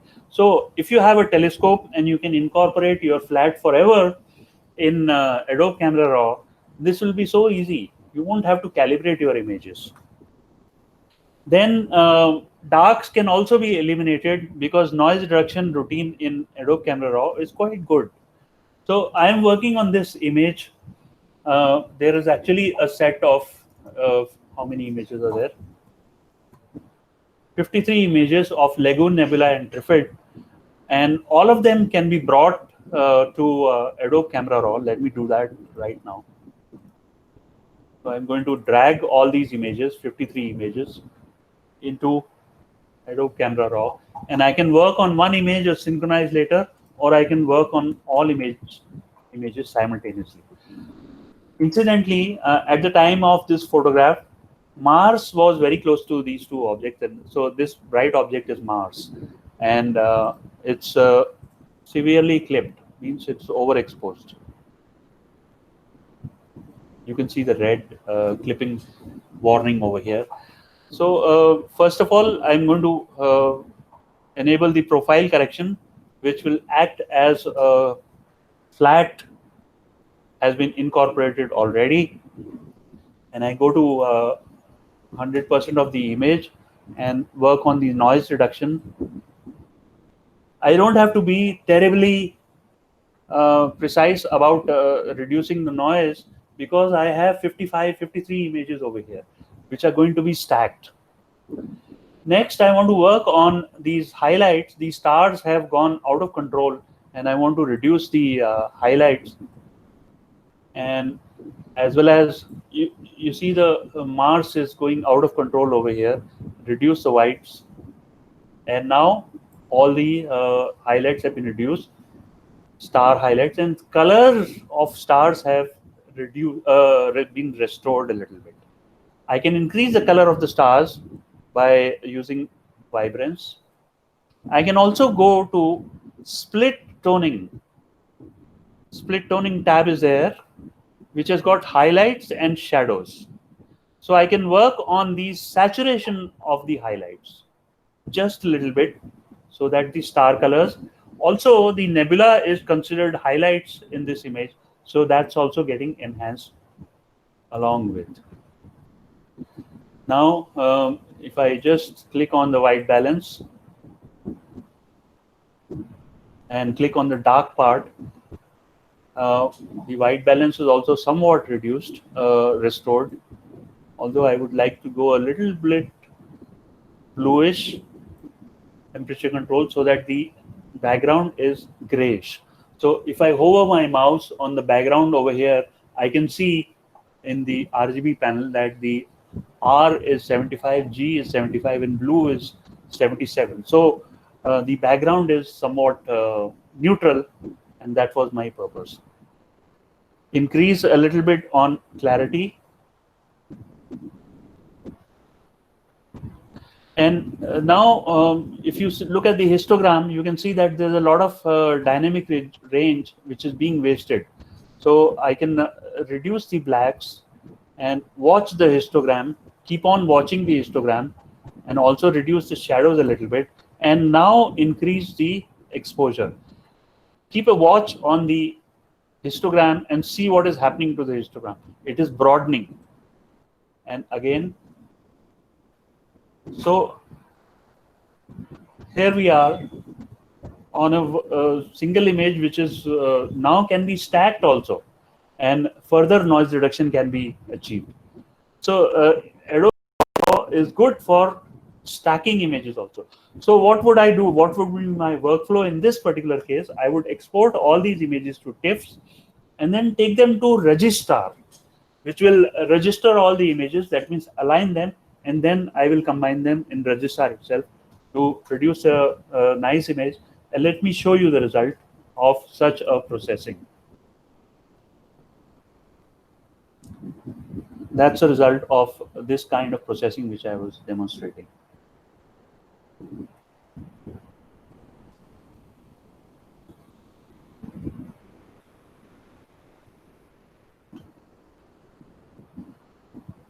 Okay, your suggestions, please.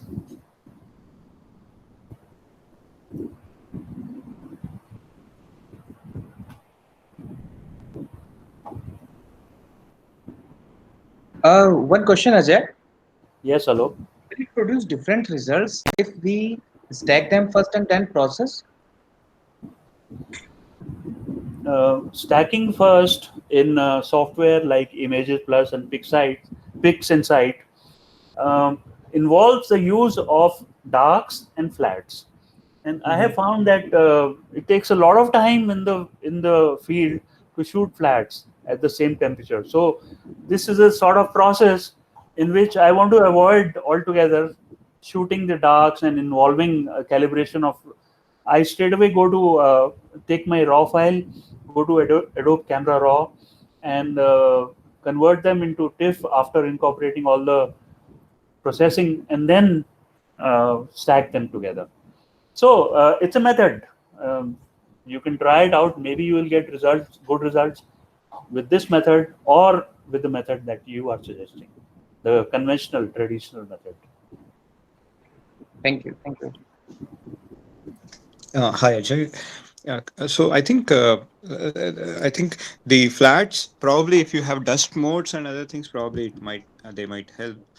But even when I'm stacking with PixInsight, usually because of laziness mostly, I don't take flats and darks. But later during post processing, we have a lot of tools to create all these false flat fields and then divide them even in PixInsight.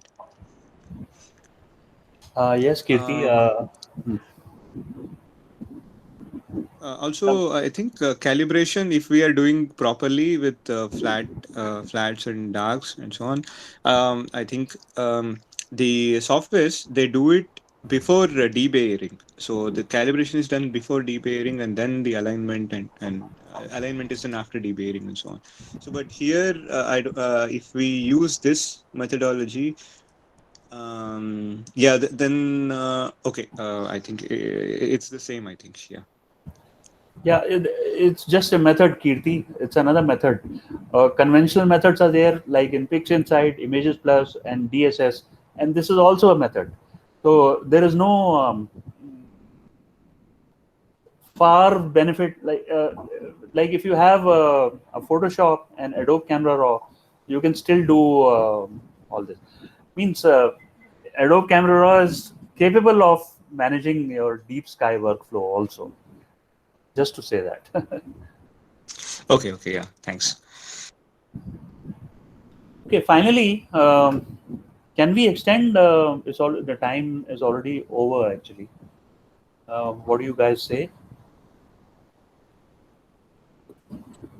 How much time will you require? Actually, I just want to mention about making a time lapse. What is the workflow of a time lapse? And I think it will take about 5 to 7 minutes. Okay, I think then let's continue and conclude it. Guys, what do you say? Sorry, 1 second. I also wanted to talk about star trails. So we can have another session, or we can continue for 5 minutes. Let's have another session, Ajay, if you don't mind. We can take up the time lapse. I am also very interested in, and maybe we can make it a little bit more detailed. Yeah, if I do it in 5 minutes, it will be really rushed. Okay, then let's have another session. So my appeal to all the participants who are here today, if you have any raw images to send me, I would be really happy to take them up and process them in Adobe Camera Raw in the next session.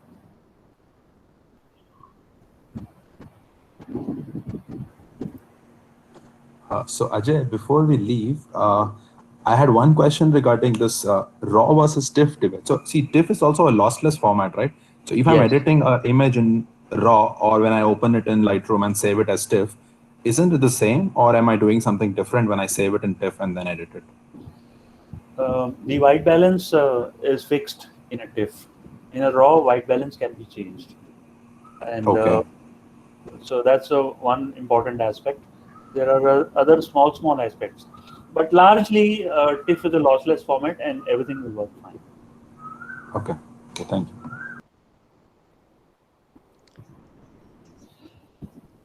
Are there any other questions? At the end, I wanted to show a 2-minute movie, which I will show anyway. So if the questions are finished, I can go ahead with a short movie. Ajay, regarding TIFF, so are they, when we convert to TIFF, do we lose the white balance related information or is it still saved? Oh, the white balance gets fixed. Means you are now developing the image. So it's developed into a TIFF, which is a lossless format, but the white balance has been incorporated in all the pixels. When it is raw, white balance is not fixed. You can change it. Okay, thanks.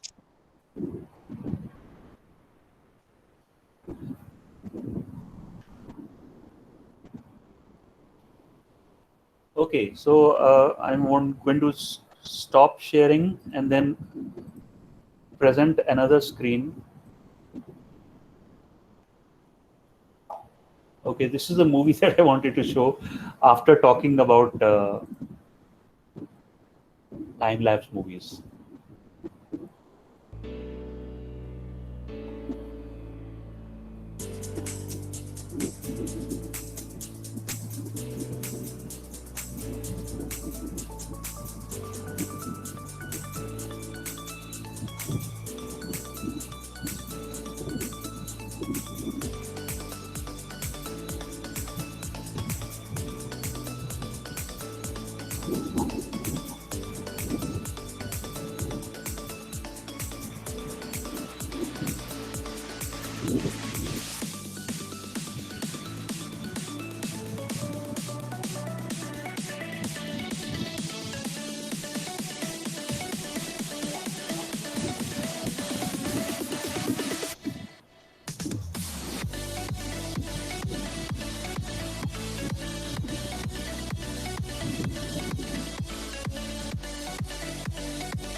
Why I wanted to show this movie is because a lot of processing has been done in Adobe Camera Raw. So thank you everyone, guys, for bearing with me for 2 hours. One quick question: what is Hesperus? Hesperus is Venus when Oh, it is visible in the evening sky. I see. Thank you. I did not know that.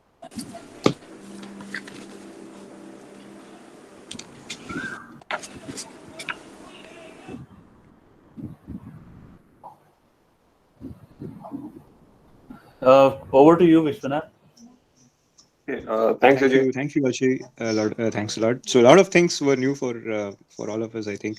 The graduated filters, the use of all these sliders, they were all very nicely explained. And thanks a lot for taking our images and processing them for us. That was very nice to see.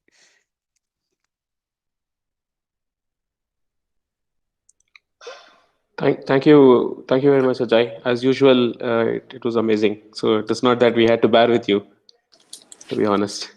I think we learned a absolutely lot. not.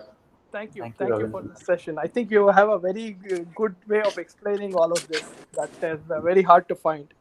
So Thank you, Yeah, Akash. absolutely. And looking forward to your session on time lapse, Ajay. Thanks. Indeed, Ajay. Thank you. It was great. Thank you, Alok. Thank you all. Have a great day. Thank